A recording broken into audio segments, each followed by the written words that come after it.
നമ്മൾ space utilisation concept നോക്കുമ്പോൾ പണ്ടെല്ലാം നമുക്ക് കൃഷിക്ക് ധാരാളം സ്ഥലങ്ങളുണ്ടായിരുന്നു. എത്ര വേണമെങ്കിലും സ്ഥലങ്ങളുണ്ട്, സ്ഥലങ്ങൾ കൂടുതലാണ്, പിന്നെ റിസോഴ്സ് ഭയങ്കരമാണ്, ആൾക്കാർ നമുക്ക് എത്ര വേണമെങ്കിലും ആൾക്കാരെ കിട്ടും. പിന്നെ അപ്പോൾ അങ്ങനെ ആ റിസോഴ്സും കാര്യങ്ങളെല്ലാം അതുകൊണ്ട് തന്നെ നമ്മളത് എൻജോയ് ചെയ്ത് ഇങ്ങനെ വരുമായിരുന്നു. അതായത് മാക്സിമം യൂട്ടിലൈസേഷൻ ഓഫ് സ്പേസ്, അത് ഇങ്ങനെ മാക്സിമം യൂസ് ചെയ്തുകൊണ്ടിരിക്കുക, അതായത് കുറച്ചിട്ടല്ല മാക്സിമം യൂസ് ചെയ്തുകൊണ്ടിരിക്കുക. പക്ഷേ ഇപ്പോൾ പോകെ നമുക്കറിയാം, നമ്മൾ ക്ലൈമറ്റ് ചേഞ്ചും കാര്യങ്ങളെല്ലാം വന്നു. സോയിൽ വാട്ടർ ഇൻട്രൂഷൻ, അതായത് സോൾട്ട് വാട്ടർ ഇൻട്രൂഷൻ വരാൻ തുടങ്ങി, മറ്റേ ഉപ്പുവെള്ളം കയറി വരാൻ തുടങ്ങി കടൽ പോലെയുള്ള ഭാഗങ്ങൾ. കാരണം കടലിൻ്റെ സൈഡിലൊക്കെ നമുക്ക് നല്ല ഫാമിംഗ് ബെൽറ്റുകളുണ്ടായിരുന്നു ആദ്യമൊക്കെ. അപ്പോൾ അവിടെ ഭയങ്കരമായിട്ട് ഉപ്പുവെള്ളം കയറി വരാൻ തുടങ്ങി. പിന്നെ നമുക്ക് നമ്മുടെ കൾട്ടിവബിൾ ലാൻഡ് കുറഞ്ഞു തുടങ്ങി, കാരണം കൺസ്ട്രക്ഷനും കാര്യങ്ങളൊക്കെ. അപ്പോൾ നമ്മൾ കേരളത്തിൽ തന്നെ എടുത്തിട്ടുണ്ടെങ്കിൽ almost 3 to 4% of land depletion last 2022 മുതൽ 25 ഉള്ളിൽ തന്നെ വന്നിട്ടുണ്ട് നമുക്ക്. അതായത് കൺസ്ട്രക്ഷൻസ് അത്രയും കൂടുന്നുണ്ട്. അപ്പോൾ അത്രയും അങ്ങനെയുള്ള, അതായത് ഒരു എക്സാമ്പിൾ കേരളം എന്ന് പറയുകയാണ്, ഇത് ഇൻ്റർനാഷണലി ഇതേ സിറ്റുവേഷനാണ് നടക്കുന്നത്. അപ്പം നമുക്ക് കൾട്ടിവബിൾ ലാൻഡ് കുറഞ്ഞു വരികയാണ്. പിന്നെ സോയിൽ ക്വാളിറ്റി, മറ്റേ വാട്ടർ ക്വാളിറ്റി, ഇതെല്ലാം കുറഞ്ഞു വരികയാണ്. പിന്നീട് വേറൊരു പ്രശ്നം എന്താണെന്ന് വെച്ചാൽ, നല്ല കൾട്ടിവബിൾ ലാൻഡിലൊക്കെയാണ് നമ്മൾ പുതിയ കൺസ്ട്രക്ഷൻസ് വന്നുകൊണ്ടിരിക്കുന്നത്. അപ്പോൾ അങ്ങനെ വരുമ്പോൾ പിന്നീട് ആർക്കും വേണ്ടാത്ത പാറ പോലുള്ള സ്ഥലങ്ങൾ, ഒഴിഞ്ഞു കിടക്കുന്ന സ്ഥലങ്ങൾ, നമ്മുടെ ബിൽഡിങ്സിൻ്റെ മുകൾഭാഗം, അങ്ങനെയുള്ള കുറേ നമുക്ക് തീരെ ആർക്കും വേണ്ടാത്ത കുറേ സ്ഥലങ്ങളുണ്ട്. അപ്പോൾ നമ്മൾ ഈ സ്പേസ് യൂട്ടിലൈസേഷൻ എന്ന് പറയുന്നത് ഫാമിങ്ങും അല്ലെങ്കിൽ അഗ്രികൾച്ചർ അല്ലെങ്കിൽ ഫുഡ് സസ്റ്റൈനബിലിറ്റി നമുക്ക് ഒരിക്കലും മാറ്റാൻ പറ്റാത്തൊരു കാര്യമാണ്. ഫുഡ് നമുക്ക് ഉണ്ടായേ പറ്റും. നമ്മൾ പോപ്പുലേഷൻ കൂടിക്കൊണ്ടിരിക്കുകയാണ്, എവർ ഇൻക്രീസിങ് പോപ്പുലേഷനാണ്. അപ്പോൾ നമുക്ക് അതിനെ ഫീഡ് ചെയ്തേ പറ്റും. അപ്പോൾ ഒരു നോർമലി ഒരു അഗ്രികൾച്ചറിസ്റ്റ് എന്നുള്ള രീതിയിലോ അല്ലെങ്കിൽ എനി പേഴ്സൺ, എനി സിറ്റിസൺ എന്നുള്ള രീതിയിലോ നമ്മുടെ ഉത്തരവാദിത്തം എന്ന് പറയുന്നത് കുറഞ്ഞ സ്പേസിൽ നിന്ന് മാക്സിമം എങ്ങനെ പ്രൊഡക്ഷൻ ഉണ്ടാക്കാം, അതുപോലെ നമുക്ക് യൂസ് ചെയ്യാൻ പറ്റില്ലാതെ കിടക്കുന്ന സ്പേസിനെ നമുക്ക് മാക്സിമം എങ്ങനെ യൂസ് ചെയ്യാം. അപ്പോൾ ഈ രണ്ട് കൺസെപ്റ്റ് വെച്ചിട്ടാണ് നമുക്കിപ്പം പ്ലാൻ ഫാക്ടറി എന്ന് പറയും, അല്ലെങ്കിൽ കണ്ടെയ്നർ ഫാമിംഗ് എന്ന് പറയും. അപ്പം അതേപോലെ തന്നെ ഹൈഡ്രോപോണിക് പ്രോജക്റ്റുകൾ, വെള്ളം, അതായത് മണ്ണ് വേണ്ട, നമുക്ക് മണ്ണില്ലാതെ ചെയ്യാം. കാരണം ഇപ്പം ഞാൻ ഈ പറഞ്ഞ കോൺക്രീറ്റിൻ്റെ മുകളിലോ അല്ലെങ്കിൽ പാറകളുടെ മുകളിലോ അല്ലെങ്കിൽ അതുപോലെ ഒഴിഞ്ഞു കിടക്കുന്ന സ്ഥലങ്ങളോ നമുക്ക് മണ്ണിൻ്റെ ഫെർട്ടിലിറ്റി ഇല്ലാതെ തന്നെ, അതായത് വളക്കൂറില്ലാതെ തന്നെ നമുക്ക് കൃഷി ചെയ്യാൻ പറ്റുന്ന ഒരു രീതിയിലേക്കാണ്. അപ്പോൾ അങ്ങനെ നമ്മൾ ചെയ്യുകയാണെങ്കിൽ നമുക്കൊരു ഈ എവർ ഗ്രോയിങ് ആയിട്ടുള്ള നമ്മുടെ ഫ്യൂച്ചറിലുള്ള പോപ്പുലേഷൻ നമുക്ക് ഫീഡ് ചെയ്യാൻ പറ്റും. അതൊരു നോർമൽ അഗ്രികൾച്ചറിസ്റ്റ് എന്നുള്ള രീതിയിൽ മാത്രമല്ല, ഒരു സിറ്റിസൺ എന്നുള്ള രീതിയിൽ എല്ലാവരുടെയും ഉത്തരവാദിത്തമാണ്. ഒരു അഗ്രികൾച്ചറിസ്റ്റിന് മാത്രം ഉത്തരവാദിത്തമല്ല, നമ്മുടെ എല്ലാവരുടെയും ഉത്തരവാദിത്തമാണ്. അപ്പോൾ ആ രീതിയിൽ സ്പേസ് കൺസിഡർ, നിങ്ങളിപ്പോൾ എടുത്തിരിക്കുന്ന ഈ ടോപ്പിക് എന്ന് പറയുന്നത് തന്നെ വളരെ യൂസ്ഫുൾ ആയിട്ടുള്ള, വളരെ ടൈംലി ആയിട്ടുള്ള ഒരു ടോപ്പിക്കാണ്. കാരണം നമുക്ക് എല്ലാവർക്കും അറിയാം, നമ്മളെല്ലാവരും അത് ഫേസ് ചെയ്തുകൊണ്ടിരിക്കുകയാണ്. നമ്മുടെ മുന്നിൽ ഇപ്പം ആദ്യമൊക്കെ ഒരു 15-20 സെൻറ്റിൽ വീടുള്ള കേരളത്തിൽ ഇന്നിപ്പോൾ ഒരു 3.5-4 സെൻറ്റിൻ്റെ അപ്പുറത്ത് വീടുകൾ വളരെ കുറവാണ്. അപ്പോൾ അതിൽ നമ്മൾ എന്ത് ചെയ്യാൻ പറ്റും? അപ്പോൾ പണ്ട് നമ്മുടെ വീട്ടിൽ നമ്മൾ യൂസ് ചെയ്യുന്ന പല പച്ചക്കറികൾ, വാഴ, തെങ്ങ്, ആന, ചേന, അങ്ങനെയുള്ള എല്ലാ സാധനങ്ങളും നമുക്കുണ്ടായിരുന്നു. പക്ഷേ ഇപ്പോൾ നമുക്ക് അതൊന്നുമില്ല. ഇപ്പം ടോട്ടലി കോൺക്രീറ്റ് ആണ് നമ്മൾ. അപ്പം അവൈലബിൾ സ്പേസിനെ നമ്മൾ എങ്ങനെ യൂസ് ചെയ്യാം എന്നുള്ളതാണ് നമ്മുടെ ഇപ്പോഴത്തെ മെയിൻ ആയിട്ടുള്ള കാര്യങ്ങൾ. അപ്പോൾ അതിൽ നോക്കുമ്പോൾ അഗ്രികൾച്ചർ ഇൻ്റർനാഷണൽ ലെവലിൽ തന്നെ മാറിക്കൊണ്ട് ഈ അവൈലബിൾ സ്പേസിനെ അല്ലെങ്കിൽ നോൺ കൾട്ടിവബിൾ ആയിട്ടുള്ള ലാൻഡിനെ യൂസ് ചെയ്തിട്ട് ഉള്ള ടെക്നോളജീസാണ് വന്നുകൊണ്ടിരിക്കുന്നത്. അപ്പോൾ ഈ ടെക്നോളജിയിൽ നിന്നും കേരളത്തിനും ഇന്നല്ലെങ്കിൽ നാളെ നമ്മൾ ഇതിലേക്ക് വന്നേ പറ്റും. നമുക്ക് മാറി നിൽക്കാൻ പറ്റില്ല. നമ്മളിപ്പോൾ വിചാരിക്കുന്നത് നമ്മളതിൽ എല്ലാ റിസോഴ്സും ഉണ്ടെന്നാണ്. പക്ഷേ ആ റിസോഴ്സ് നിൽക്കുമ്പോൾ ഓൾ ഓഫ് എ സഡൻ അത് നിൽക്കും. അപ്പോഴേ നമ്മൾ അതിൻ്റെ കാര്യങ്ങൾ മനസ്സിലാവുള്ളൂ. അപ്പോൾ അതിനേക്കാളും നല്ലത് കുറച്ച് മുന്നെങ്കിലും നമ്മൾ, ഇപ്പോൾ തന്നെ ഓൾറെഡി ലേറ്റാണ് നമ്മൾ, പക്ഷേ കുറച്ച് മുന്നെങ്കിലും നമ്മൾ അതിനെ ശ്രദ്ധിക്കുക, അതിന് വേണ്ടിയിട്ടുള്ള മെഷേഴ്സ് എടുക്കുക എന്നുള്ളതാണ് ഈ സ്പേസ് യൂട്ടിലൈസേഷൻ കൊണ്ട് ഇപ്പോൾ നമുക്ക് ഫാമിംഗ് സെക്ടറിൽ ഉദ്ദേശിക്കുന്നത്.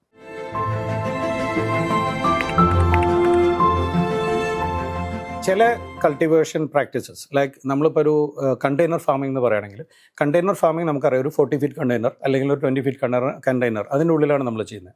അപ്പോൾ അങ്ങനത്തെ സ്ഥലത്ത് നമ്മൾ അതുപോലെ വെർട്ടിക്കൽ സ്പേസാണ് യൂസ് ചെയ്യുക. അതായത് ഒരു തട്ടിലായിരിക്കില്ല, 7-8 തട്ടിലായിരിക്കും നമ്മൾ ഫാമിംഗ് ചെയ്യുക. അപ്പോൾ അങ്ങനെയുള്ള സ്ഥലങ്ങളിൽ നമുക്ക് പ്ലാന്റ്സിൻ്റെ ലെങ്ത്ത്, അതായത് പ്ലാന്റ്സിൻ്റെ ഹൈറ്റ് ഒരു റെസ്ട്രിക്ഷനാണ്. അപ്പോൾ അവിടെ നമ്മൾ ചിലപ്പോൾ അധികം ലെറ്റ്യൂസ്, സ്ട്രോബെറീസ്, അങ്ങനെയുള്ള ചെറിയ ചെറിയ ക്രോപ്പിലായിരിക്കും. അതായത് എനി ലീഫ് ലെറ്റ്യൂസുകൾ അല്ലെങ്കിൽ കെയിൽ, നമ്മുടെ അമരാന്ത്, നമ്മുടെ ചീര, അങ്ങനെയുള്ള അതുപോലെയുള്ള ഒരുവിധം ഏത് ക്രോപ്പ് വേണമെങ്കിലും നമുക്ക് ഗ്രോ ചെയ്യാൻ പറ്റും. സ്ട്രോബെറീസ് ചെയ്യാം, ഫ്രൂട്ട്സിലൊക്കെ ആണെങ്കിൽ. പക്ഷേ വലിയ പ്ലാന്റ്സ് ചെയ്യുന്നതിന് ചെറിയ ലിമിറ്റേഷൻസ് ഉണ്ട്. പക്ഷേ ഇൻ ഫ്യൂച്ചർ, അതായത് ഇപ്പോൾ തന്നെ നമുക്കിപ്പം ഇസ്രായേലിലാണെങ്കിലും ചൈനയിലും ആണെങ്കിലും അങ്ങനെയുള്ള പല സ്ഥലങ്ങളിലും നമ്മൾ ഈ കണ്ടെയ്നർ ഫാമിങ്ങിനുള്ളിൽ തന്നെ ടൊമാറ്റോ, ക്യാപ്സിക്കം, അങ്ങനെയുള്ള പല ക്രോപ്പുകളും വന്നു തുടങ്ങിയിട്ടുണ്ട്. അപ്പം നമുക്ക് ഒരു ക്രോപ്പും ചെയ്യാതിരിക്കുന്നതിനേക്കാൾ എത്രയോ നല്ലതാണ് ചെയ്യാൻ പറ്റുന്ന മാക്സിമം ക്രോപ്പുകളെ ഇതിലേക്ക് കൊണ്ടുവരിക എന്നുള്ളത്. അത് കണ്ടെയ്നർ ഫാമിങ്ങിൻ്റെ ഒരു കാര്യമാണ് ഞാൻ പറഞ്ഞത്. അതേ സ്ഥാനത്ത് ഗ്രീൻ ഹൗസ് എന്നുള്ള കൺസെപ്റ്റിലേക്ക് വരുമ്പോൾ അവിടെയും നമുക്ക് ഗ്രീൻ ഹൗസും ടോട്ടലി പ്രൊട്ടക്റ്റഡ് ആണ്. നമ്മൾ പോളി ഹൗസ് അല്ല, ടോട്ടലി ഓട്ടോമാറ്റിക്, ഫുള്ളി ഓട്ടോമാറ്റിക് ആയിട്ടുള്ള ഗ്രീൻ ഹൗസസ് ഉള്ളത് നമ്മൾ മിഡിൽ ഈസ്റ്റിലും ബാക്കിയുള്ള സ്ഥലങ്ങളിലൊക്കെ ഉപയോഗിക്കുന്നത്. അപ്പോൾ അങ്ങനെയുള്ള സ്ഥലങ്ങളിൽ നമ്മൾ അതിലേക്ക് വരുന്ന സമയത്ത് നമുക്ക് ആ ഗ്രീൻ ഹൗസസ് ഒക്കെ നോർമലി ഒരു 7 മീറ്റർ to 9 മീറ്റർ വരെ ഹൈറ്റിലാണ് പോകുന്നത്. അപ്പോൾ അവിടെ നമുക്ക് എനി ക്രോപ്പ്, ഇപ്പോൾ ഞങ്ങൾ മിഡിൽ ഈസ്റ്റിൽ ഇപ്പോൾ ഒമാനിലൊക്കെ നല്ല റെയിൻ ഫോറസ്റ്റ് പോലുള്ള സിറ്റുവേഷൻസ് നമ്മൾ അവിടെ ക്രിയേറ്റ് ചെയ്തിട്ടുണ്ട്. കാരണം അവിടെയൊന്നും അവർക്ക് റെയിൻ ഫോറസ്റ്റുകളില്ല. അപ്പോൾ അവരെ സംബന്ധിച്ചിടത്തോളം നമ്മൾ റെയിൻ ഫോറസ്റ്റ് പോലും ക്രിയേറ്റ് ചെയ്തിട്ടുണ്ട്. അപ്പോൾ അവർ അതിൻ്റെ ഉള്ളിൽ കയറി കഴിഞ്ഞാൽ നമ്മളിവിടെയുള്ള നമ്മുടെ എന്താ പറയുക അട്ടപ്പാടി അങ്ങനെയൊക്കെയുള്ള സ്ഥലങ്ങളിൽ പോയാൽ കാടിൽ പോയാൽ അതേ പ്രതീതി ഉണ്ട്. അപ്പോൾ we can do any crop in that. അപ്പോൾ നമുക്ക് എല്ലാത്തിനുള്ള സൊല്യൂഷൻസ് ഉണ്ട്. ചെറിയ crops maximum number of production ഉണ്ടാക്കണമെങ്കിൽ നമുക്ക് പ്ലാൻ ഫാക്ടറി പോലുള്ള കാര്യങ്ങളുണ്ട്. വലിയ ക്രോപ്സും ഏത് ക്രോപ്പും നമുക്ക് ചെയ്യണമെങ്കിൽ ഗ്രീൻ ഹൗസ് പോലുള്ള ടെക്നോളജീസ് ഉണ്ട്. പക്ഷെ പിന്നുള്ളത് ഇതെല്ലാം ഫീസിബിൾ ആണോ എന്നുള്ളതാണ്. അപ്പം നമ്മളിപ്പോൾ ഈ ഫീസിബിലിറ്റി എന്ന് പറയുമ്പോൾ നമുക്ക് എപ്പോഴും നമുക്ക് എന്ത് ചെയ്യാൻ പറ്റും, എത്ര ലിമിറ്റിൽ നിന്നുകൊണ്ട് ചെയ്യാൻ പറ്റും എന്നുള്ളതാണ്. ഒരു സ്റ്റേജിൽ നമുക്കിത് ചെയ്തേ പറ്റൂ എന്ന് പറയുമ്പോൾ അതിൻ്റെ ഫീസിബിലിറ്റി മാറി, പിന്നെ ദെൻ ഇറ്റ് ബിക്കംസ് ഫീസിബിൾ. നമ്മൾക്ക് പല സാധനങ്ങളും അങ്ങനെയാണല്ലോ. അപ്പോൾ ഇപ്പം നമുക്ക് ഓൾട്ടർനേറ്റീവ് ഓപ്ഷൻസ് ഉണ്ടെങ്കിൽ we can tell this is not feasible. But ഒരു ഓപ്ഷൻ ഇല്ല, നമ്മൾ അത് ചെയ്തേ പറ്റൂ എന്നൊരു സ്റ്റേജ് വരുമ്പോൾ ഇറ്റ് ബിക്കംസ് ഫീസിബിൾ. അപ്പോൾ ആ ഒരു സ്റ്റേജിലേക്ക് നമ്മൾ പോയിക്കൊണ്ടിരിക്കുകയാണ്. അപ്പോൾ തുടക്കത്തിൽ ഫീസിബിൾ ആയിട്ടുള്ള ക്രോപ്പുകൾ ചെയ്യാം. ഇൻ ഫ്യൂച്ചർ നമ്മൾ മുകളിലേക്ക് പോയിക്കൊണ്ടിരിക്കുമ്പോൾ we may have to do all the crops. Normally നമ്മുടെ പണ്ടുണ്ടായിരുന്ന കൃഷി രീതി എന്ന് പറയുന്നത് പ്ലാന്റിനെ നമ്മൾ മണ്ണിൽ വയ്ക്കുന്നു, അതിന് വേണ്ട വെള്ളം, വളം, കാര്യങ്ങളെല്ലാം നടക്കുന്നു. അപ്പോൾ അത് നമ്മുടെ നോർമൽ സോയിൽ കൾട്ടിവേഷനാണ്. അപ്പോൾ അതിലുള്ള ഒരു പ്രത്യേകത എന്താണെന്ന് വെച്ചാൽ നമുക്ക് നമ്മൾ ചെയ്യുന്ന പ്രാക്ടീസസ് അതിൽ എന്തെങ്കിലും കുറച്ച് നമ്മുടെ ഭാഗത്തുനിന്ന് മിസ്റ്റേക്സ് വന്നാലും പ്ലാന്റ് അത് അഡ്ജസ്റ്റ് ആവും. കാരണം വെച്ചാൽ പ്ലാന്റിൻ്റെതായ റൂട്ട് സിസ്റ്റം ഉണ്ട്. അപ്പോൾ അത് നമ്മുടെ മണ്ണിൽ നിന്ന് വേണ്ട മൈക്രോ ന്യൂട്രിയൻസ്, മേജർ ന്യൂട്രിയൻസ് നമ്മളെപ്പോഴും സപ്ലൈ ചെയ്യും. Micro nutrients like zinc, manganese, copper, അങ്ങനെയുള്ള കുറേ മൈക്രോ ന്യൂട്രിയൻസ് ഉണ്ട്. അപ്പോൾ ഇതെല്ലാം അല്ലെങ്കിൽ നമ്മുടെ എന്താ പറയുക അങ്ങനെയുള്ള ക്രോപ്സുകളൊക്കെ മിനറൽ ന്യൂട്രിയൻസ് ഒക്കെ ഉള്ള, അപ്പോൾ ഇങ്ങനെയുള്ള ന്യൂട്രിയൻസ് ഒക്കെ നമുക്ക് അബ്സോർബ് ചെയ്യാൻ വേണ്ടിയിട്ട് പ്ലാന്റിന് പറ്റും, നമ്മൾ കൊടുത്തില്ലെങ്കിലും. കാരണം അതിൻ്റെ റൂട്ട് സിസ്റ്റത്തിലൂടെ അതിന് പോവാം. ഇപ്പോൾ ഈ പുതിയ സിസ്റ്റംസ് കൃഷി രീതികൾ വരുമ്പോൾ എല്ലാം നമ്മൾ ആർട്ടിഫിഷ്യലി കൊടുക്കുകയാണ്. അതായത് ഒരു പ്ലാന്റിന് വേണ്ട വളം, വെള്ളം, പിന്നെ ലൈറ്റ്, ഈവൻ ലൈറ്റ്. കാരണം അതാണ് ഇൻഡോറിൽ ചെയ്യാന്ന് പറയുമ്പോൾ LED ലൈറ്റ്സ് വെച്ചിട്ട് നമ്മൾ PAR എന്ന് പറയും, ഫോട്ടോസിന്തറ്റിക്കലി ആക്റ്റീവ് റേഡിയേഷൻ. അതാണ് അതിൻ്റെ ഒരു റേഞ്ച്. ആ റേഞ്ചിലാണ് നമ്മൾ പ്ലാന്റ്സിന് അത് ആവശ്യമുള്ള ലൈറ്റിൻ്റെ, നമ്മുടെ ടോട്ടൽ ലൈറ്റിൻ്റെ സ്പെക്ട്രത്തിൽ പ്ലാന്റിന് ആവശ്യമുള്ള റേഞ്ചാണത്. അപ്ലൈ ഫോട്ടോസിന്തസിസ് നടക്കുള്ളൂ. അപ്പോൾ ആ ലൈറ്റിനെ നമ്മൾ ആർട്ടിഫിഷ്യലി ക്രിയേറ്റ് ചെയ്തിട്ട് പ്ലാന്റിന് കൊടുക്കും. നമ്മൾ ടെമ്പറേച്ചർ കൺട്രോൾ ചെയ്യുന്നു. ഓരോ പ്ലാന്റിനും അതിൻ്റേതായ ടെമ്പറേച്ചർ ഉണ്ടാവും. ആ ടെമ്പറേച്ചർ നമ്മൾ കൊടുക്കുന്നു. കാർബൺ ഡൈ ഓക്സൈഡ് പ്ലാന്റിന് അത്യാവശ്യമാണ്. അപ്പോൾ നമ്മളൊരു എൻക്ലോസ്ഡ് ആയിട്ടുള്ള ഒരു സ്ഥലത്ത് നമ്മൾ ഫാം ചെയ്യുമ്പോൾ നമുക്ക് കാർബൺ ഡൈ ഓക്സൈഡ് കിട്ടില്ല പ്ലാന്റിന്. അപ്പോൾ അത് നമ്മൾ ആർട്ടിഫിഷ്യലി സപ്ലൈ ചെയ്യുന്നു. അപ്പോൾ ഇതെല്ലാം നമ്മൾ കൊടുത്തു കഴിഞ്ഞിട്ടുണ്ടെങ്കിൽ നോർമലി നമ്മൾ പുറത്തുനിന്ന് ഉണ്ടാക്കുന്ന ഏതൊരു ക്രോപ്പും ഏതൊരു സാധനവും അതിൻ്റെ അതേ ക്വാളിറ്റിയിലും കാര്യത്തിലും നമുക്ക് ഇൻറ്റീരിയറായിട്ടും ഉണ്ടാക്കാൻ പറ്റും. ഹൈഡ്രോപോണിക്സ് വളരെ സിമ്പിളാണ്. അതായത് നമുക്കൊരു പ്ലാന്റിന് ആവശ്യമായ, പണ്ടൊക്കെ നമ്മളൊരു പ്ലാന്റിന് ആവശ്യമാണ് എന്ത് പറയുമ്പോൾ നമ്മൾ പറയാം മണ്ണ് വേണം, വെള്ളം വേണം, വായു വേണം. ഇതാണ് നമ്മൾ പൊതുവേ നമ്മൾ കുട്ടിക്കാലം മുതലേ നമ്മൾ പഠിച്ച സ്കൂളിൽ നിന്നൊക്കെ നമുക്ക് പഠിക്കുന്നത് മണ്ണ് വേണം, വെള്ളം വേണം, വായു വേണം എന്നാണ്. അപ്പോൾ ഇതിൽ മണ്ണ് വേണം എന്നുള്ള കൺസെപ്റ്റ് ഇപ്പോൾ മാറി. മണ്ണ് വേണമെന്നില്ല, വായു തൽക്കാലം വേണം. കാരണം അതിന് പ്ലാന്റ്സിന് ആവശ്യമായ ഓക്സിജനും കാർബൺ ഡൈ ഓക്സൈഡും കാര്യങ്ങളും കിട്ടാൻ.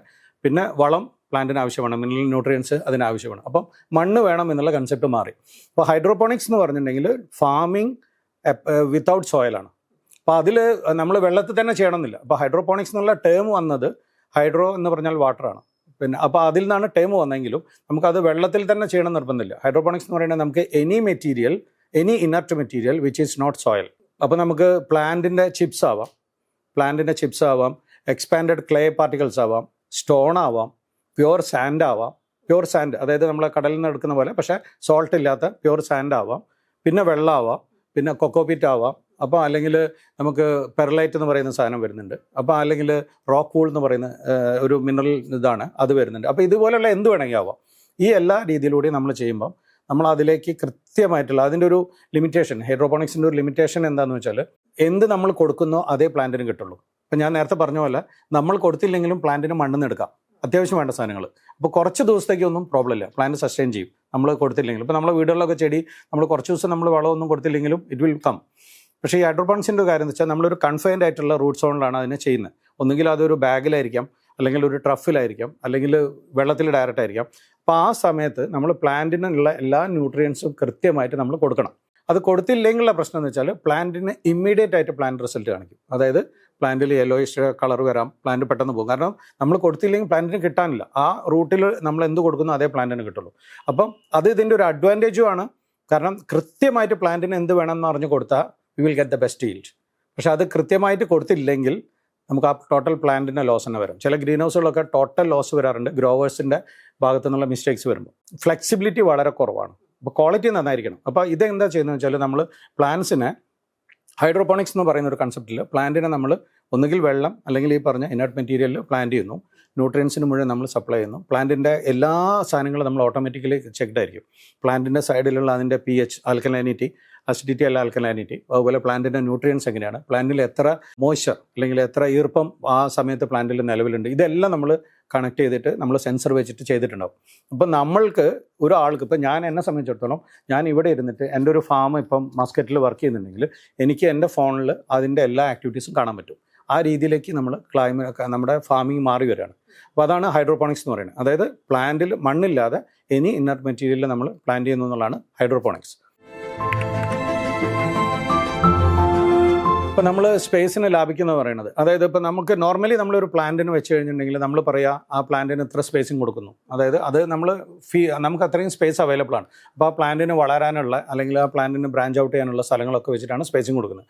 ഹൈഡ്രോപോണിക്സിലാണെങ്കിൽ നമ്മളൊരു കൺഫൈൻഡ് ആയിട്ടുള്ള ബാഗ്, നോർമലി നമുക്കൊരു ഗ്രോ ബാഗ്സ് ആണെങ്കിൽ കമേഴ്ഷ്യൽ പ്രൊഡക്ഷനൊക്കെ ചെയ്യുമ്പോൾ നമ്മൾ ഗ്രോ ബാഗ് എന്ന് പറയുന്നത് 1 മീറ്റർ ലോങ്, ഓൾമോസ്റ്റ് ഒരു 15 സെൻറ്റിമീറ്റർ വിഡ്ത്ത് അല്ല ഹൈറ്റ്, ഒരു 20 സെൻറ്റിമീറ്റർ വൈഡ് ആയിട്ടുള്ള ഗ്രോ ബാഗ്സ് ആണ്. അതിൽ നമുക്ക് 3 മുതൽ 4 വരെ, ഇപ്പോൾ ടൊമാറ്റോ ആണെങ്കിൽ അല്ലെങ്കിൽ ക്യാപ്സിക്കം അതൊക്കെ ആണെങ്കിൽ 3 മുതൽ 4 ക്രോപ്പ് വരെ ചെയ്യാം. ഈവൻ കുക്കുംബർ ആണെങ്കിലും അത്ര തന്നെ ചെയ്യാം. അപ്പം അത്രയും ഏരിയയിലാണ് നമ്മൾ ചെയ്യുന്നത്. അതായത് 1 മീറ്റർ ഇത്രയെന്ന് പറയുമ്പോൾ നമ്മുടെ അത്രയും കുറഞ്ഞ ഏരിയ ആണ്. അപ്പോൾ അത്രയും കുറഞ്ഞ ഏരിയ മതി. അതായത് അത് എന്തുകൊണ്ടാണെന്ന് വെച്ചാൽ ഈ പ്ലാന്റ്സിൻ്റെ റൂട്ടിന് കൂടുതൽ ഏരിയയിൽ പോകണ്ട. We are giving every nutrients which is required for them. അപ്പോൾ അതുകൊണ്ട് തന്നെ പ്ലാന്റ്സിൻ്റെ റൂട്ട് കൺഫൈൻഡ് ആണ്. അത്രയും ഏരിയയിലാണ് പ്ലാന്റിൻ്റെ റൂട്ട് നിൽക്കുന്നത്. അപ്പോൾ അതിന് കുറേ ദൂരത്തേക്കൊന്നും പോകേണ്ട ആവശ്യമില്ല. We are giving everything. അപ്പോൾ ആ രീതിയിൽ നമുക്ക് അതിനെ സ്പേസ് സേവ് ചെയ്യാൻ പറ്റും.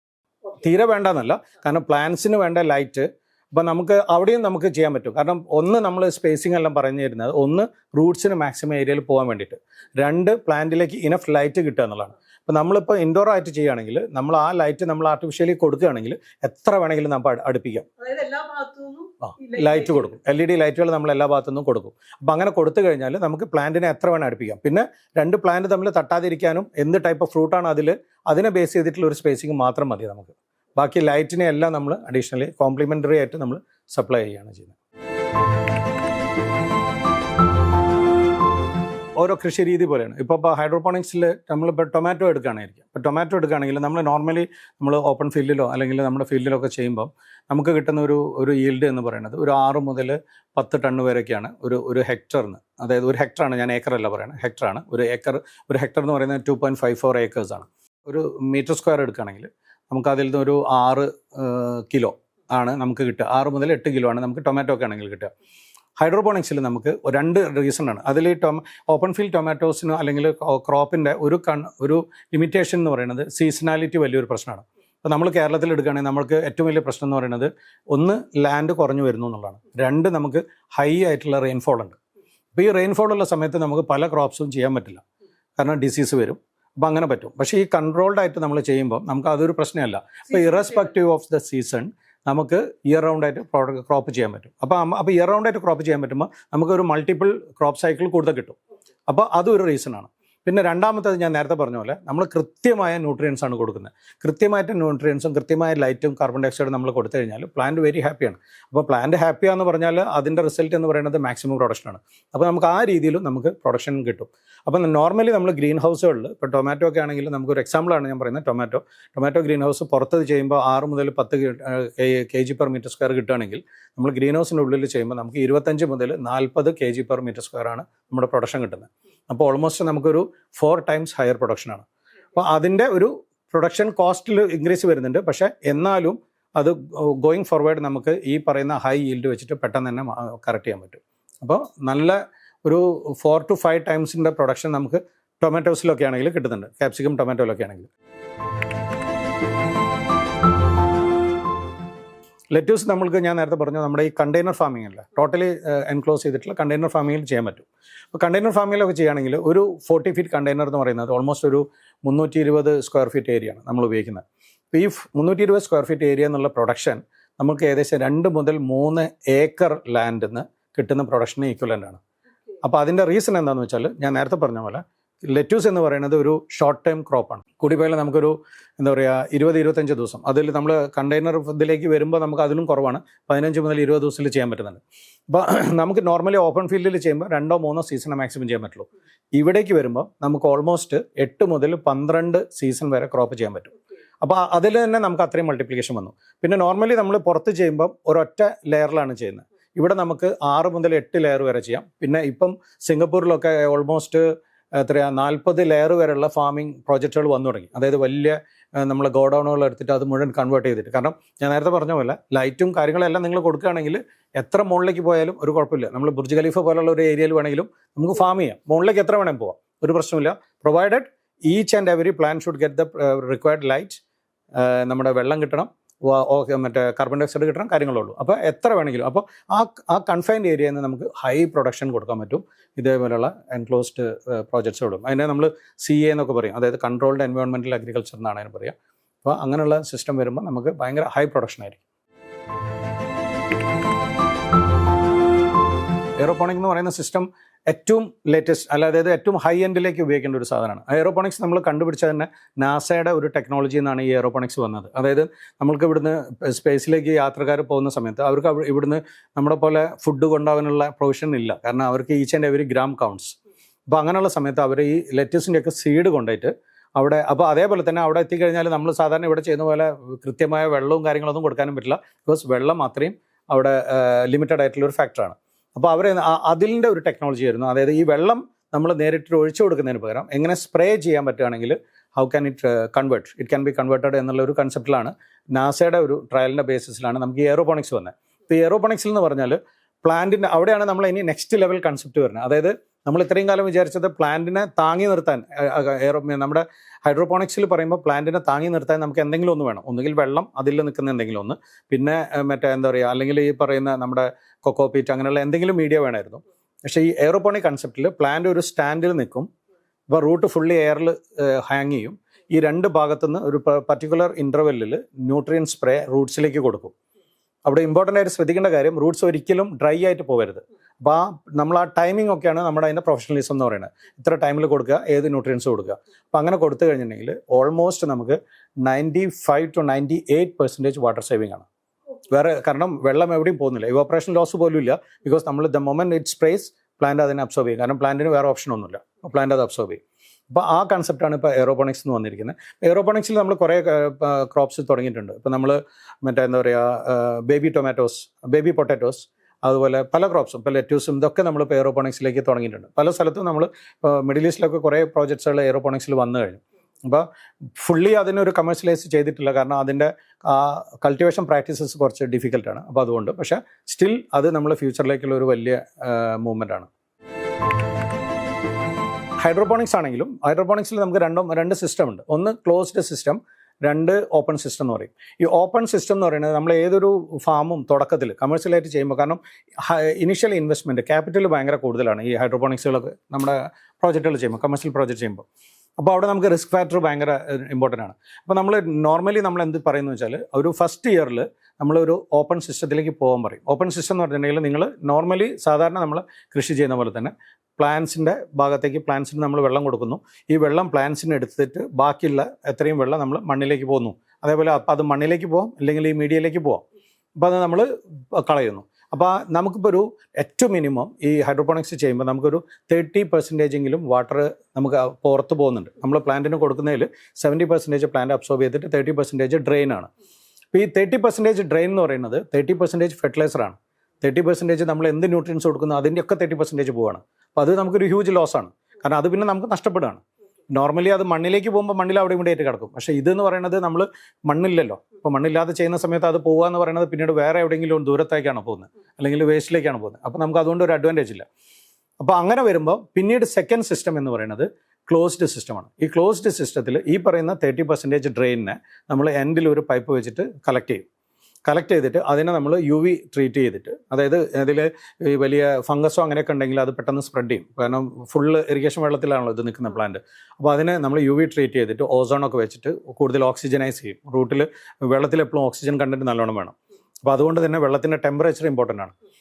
നമ്മൾ ഈ ഗ്രീൻ ഹൗസുകൾ ചെയ്യുന്ന സമയത്ത് ഒരു 25 ഡിഗ്രി ടെമ്പറേച്ചറിൽ വെള്ളം കീപ്പ് ചെയ്യാൻ പറ്റുകയാണ് ഏറ്റവും ബെസ്റ്റാണ്. ഡിസോൾഡ് ഓക്സിജൻ കണ്ടന്റ് ഏറ്റവും കൂടുതൽ ഉണ്ടാവുക അതാണ്. ഇത് ടെമ്പറേച്ചർ കൂടി വരുന്നതനുസരിച്ചിട്ട് ഓക്സിജൻ കണ്ടന്റ് കുറയും. അപ്പോൾ പ്ലാന്റിന് ഓക്സിജൻ കിട്ടുന്നത് ഈ റൂട്ടിലൂടെയാണ്. അപ്പോൾ അത് ഒരു ഇമ്പോർട്ടൻ്റ് ആയിട്ടുള്ള മാറ്ററാണ്. അപ്പോൾ അങ്ങനെ വരുന്ന ഈ പറയുന്ന എക്സ്ട്രാ വെള്ളത്തിനെ നമ്മൾ കളക്ട് ചെയ്തിട്ട് അതിനെ നമ്മൾ ഓസനൈസ് ചെയ്തിട്ട് ഈ UV ട്രീറ്റ്മെൻറ്റ് വെച്ച് ചെയ്തിട്ട് തിരിച്ച് സിസ്റ്റത്തിലേക്ക് തന്നെ കൊണ്ടുവരും. അപ്പോൾ ആ 30% നമുക്ക് സേവിങ് ആയി. നോർമലി നമുക്കൊരു 30% പോകുന്നത്. അപ്പോൾ അല്ലെങ്കിൽ നോർമലി അത് നമുക്ക് 60% വാട്ടർ ഉപയോഗിക്കുന്നു, 30-40% വാട്ടർ സേവിംഗ് എന്നാണ് പറയുന്നത്. പിന്നെ ഈ 30% കൂടി നമ്മൾ റീസൈക്കിൾ ചെയ്യാൻ ചെയ്ത് കഴിഞ്ഞാൽ നമുക്ക് അതും കൂടി സേവിങ് ആയി. അപ്പോൾ അങ്ങനെ വരുമ്പോൾ നമുക്കൊരു 90% വരെ വാട്ടർ സേവ് ചെയ്യാൻ പറ്റും. പക്ഷേ അവിടെയുള്ള ഒരു പ്രശ്നം എന്ന് പറയുന്നത്, പ്രശ്നമല്ല, അതൊരു ചലഞ്ചാണ്. ഓപ്പണിലാണെങ്കിൽ നിങ്ങൾ അതിൻ്റെ വേണ്ട ന്യൂട്രിയൻസ് നിങ്ങൾ പ്ലാൻ ചെയ്യുന്നു, കൊടുക്കുന്നു, അത് അവിടേക്ക് പ്ലാന്റിന് ഉപയോഗിക്കുന്നു, അല്ലാത്തത് പ്ലാന്റ് കളയുന്നു.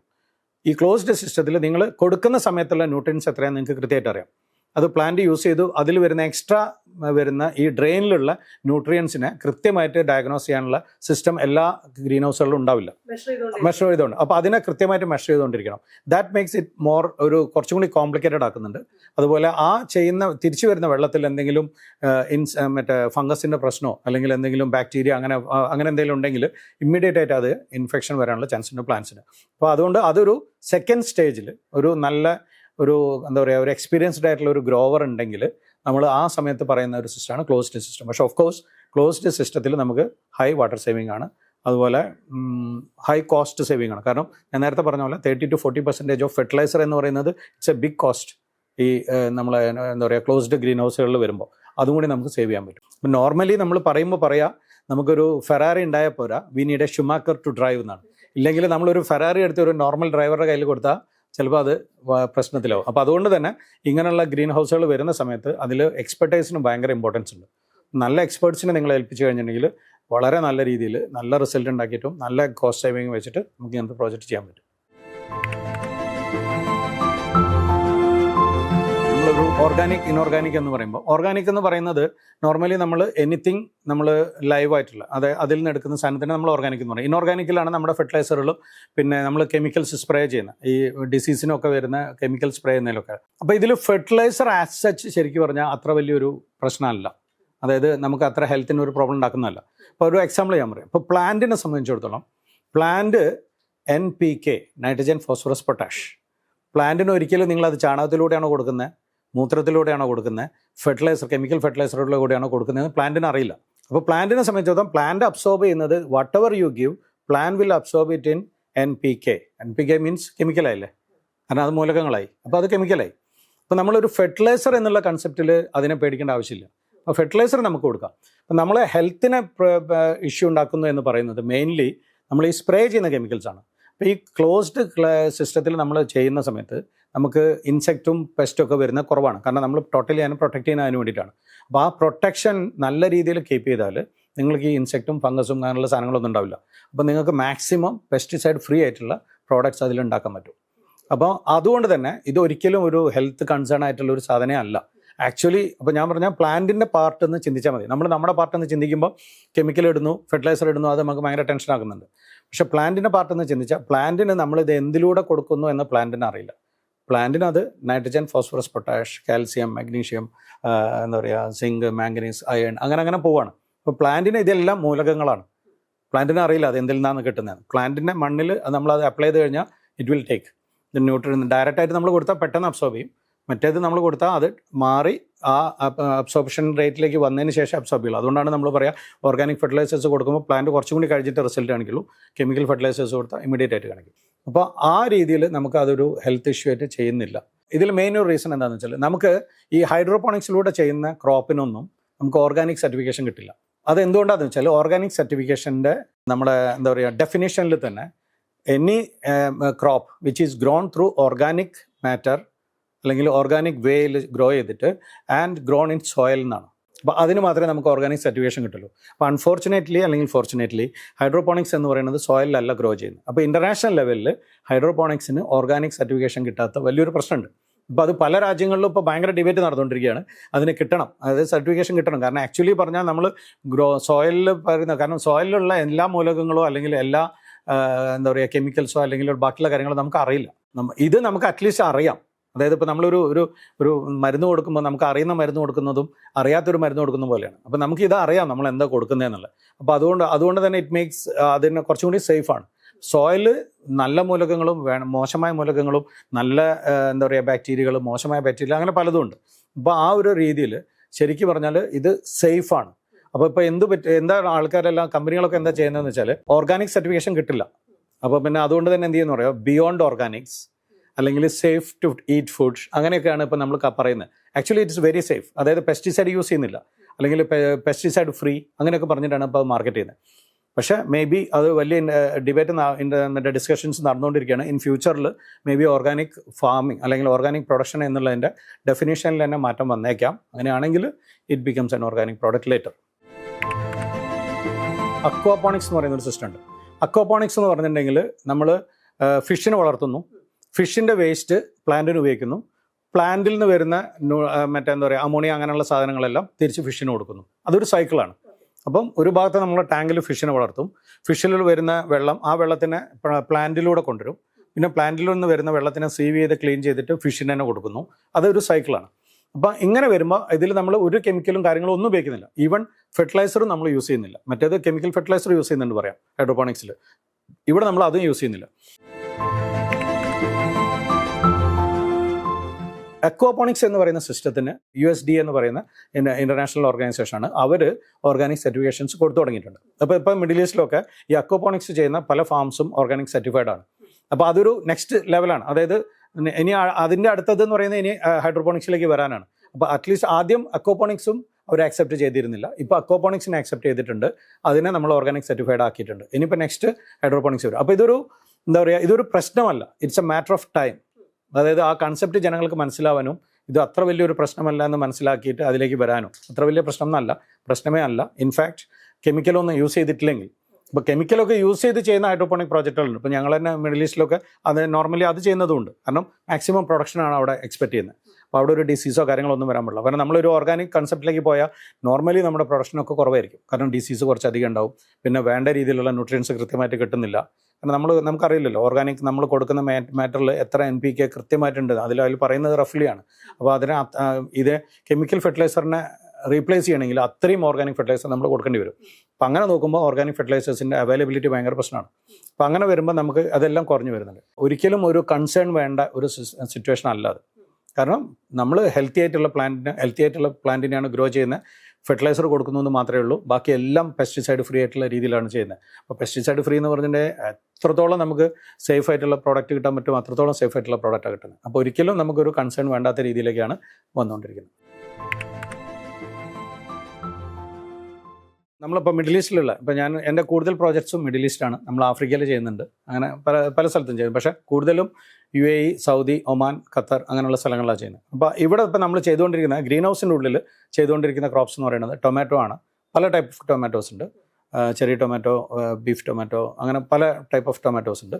പിന്നെ ക്യാപ്സിക്കം ഗ്രോ ചെയ്യുന്നുണ്ട്, കളർഡ് ക്യാപ്സിക്കംസ് ഗ്രോ ചെയ്യുന്നുണ്ട്, സ്ട്രോബെറി ഗ്രോ ചെയ്യുന്നുണ്ട്, ബ്ലൂബെറീസ് ഗ്രോ ചെയ്യുന്നുണ്ട്, റാസ്ബെറി ഗ്രോ ചെയ്യുന്നുണ്ട്, പിന്നെ അതേപോലെ തന്നെ ഇപ്പം കുക്കുംബർ ഗ്രോ ചെയ്യുന്നുണ്ട്. പിന്നെ എന്താ പറയുക, ഒരുവിധം എല്ലാ ലെറ്റ്യൂസുകളും നമ്മൾ ഗ്രോ ചെയ്യുന്നുണ്ട്. എഗ് പ്ലാന്റ്സ് ഗ്രോ ചെയ്യുന്നുണ്ട്. അതായത് എഗ് പ്ലാന്റ്സ് എന്ന് പറയുന്നത് നോർമൽ നമ്മളിവിടെ കാണുന്ന നമ്മൾ കട്ട് ചെയ്ത് കറിയിൽ ഉപയോഗിക്കുന്ന പോലത്തെ എഗ് പ്ലാന്റ്സ് അല്ല. സീഡ്ലെസ് ആയിട്ട് ഗ്രില്ല് ചെയ്യാനൊക്കെ വേണ്ടിയിട്ട് ഉപയോഗിക്കുന്ന എക്സ്പെൻസീവ് ആയിട്ടുള്ള ഒരു ടൈപ്പ് ഓഫ് എഗ് പ്ലാന്റ് ഉണ്ട്, അത് യൂസ് ചെയ്യുന്നുണ്ട്.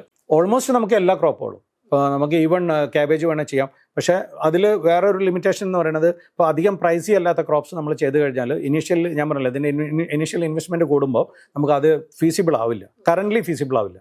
അപ്പോൾ ഇതിനെ ചലഞ്ചിങ് അല്ലെങ്കിൽ ഇതിൻ്റെ ലിമിറ്റേഷൻ എന്ന് പറയുന്നത് ഒരിക്കലും സിസ്റ്റം അല്ല, അതിൻ്റെ മാർക്കറ്റബിലിറ്റിയാണ്. അപ്പം മാർക്കറ്റ് ഡിമാൻഡ് ചെയ്യുന്ന ഒരു സ്റ്റേജ് വന്നാൽ we can grow almost any crop. ഈ ഒരു ടെക്നോളജീനെ ജനങ്ങളിൽ നിന്ന് അകറ്റി നിർത്തുന്നത് അതിൻ്റെ ഒരു കോസ്റ്റായിരുന്നു. പക്ഷെ നമുക്കറിയാം, നമ്മൾ എന്ത് പുതിയ ടെക്നോളജി വരുമ്പോഴും അത് ആക്സെപ്റ്റ് ചെയ്യാമെന്ന് എന്ന് പറയുന്നത് തുടക്കത്തിൽ ഒരു സ്മോൾ ടീമായിരിക്കും. അത് മേ ബി അത് അഫോർഡബിലിറ്റി ആയിരിക്കാം, അല്ലെങ്കിൽ അത് അവയർനെസ് ആയിരിക്കാം, അങ്ങനെ പല റീസൺസ് ഉണ്ട്. അപ്പോൾ നമ്മളെ സംബന്ധിച്ചിടത്തോളം നമുക്ക് ഇത് രണ്ടും പ്രശ്നമാണ്. കേരളത്തിലോ അല്ലെങ്കിൽ ഇതുപോലുള്ള ഒരു സ്ഥലം എടുക്കുകയാണെങ്കിൽ അഫോർഡബിലിറ്റിയും ഒരു ഇഷ്യൂ ആണ് സാധാരണക്കാരായ ഫാമേഴ്സിൻ്റെ ഇടയിൽ. പിന്നെ അവയർനെസ്സും വലിയൊരു പ്രശ്നമാണ്. കാരണം ഇപ്പോഴും കൃത്യമായിട്ടുള്ള ഒരു അവയർനെസ് എനിക്കറിയില്ല. ഞങ്ങൾ പ്ലാൻ ചെയ്യുന്നുണ്ട് ഒരു ഗ്ലോബൽ അക്കാഡമി എന്നുള്ള രീതിയിൽ ഇങ്ങനെയുള്ള ഹൈടെക് ആയിട്ടുള്ള ഫാമിങ്ങിനൊക്കെ ഒരു ക്രാഷ് കോഴ്സ് പോലെ ആൾക്കാർക്ക് ഇൻട്രസ്റ്റഡ് ആയിട്ടുള്ള ഓൺടർപ്രണേഴ്സിന് കൊടുക്കാൻ വേണ്ടിയിട്ടുള്ള ഒരു ഇത് ചെയ്യുന്നുണ്ട്. ഞങ്ങൾ കുറേ കമ്പനികൾ കൂടി ചേർന്നിട്ട് ചെയ്യാനുള്ള പ്ലാൻ.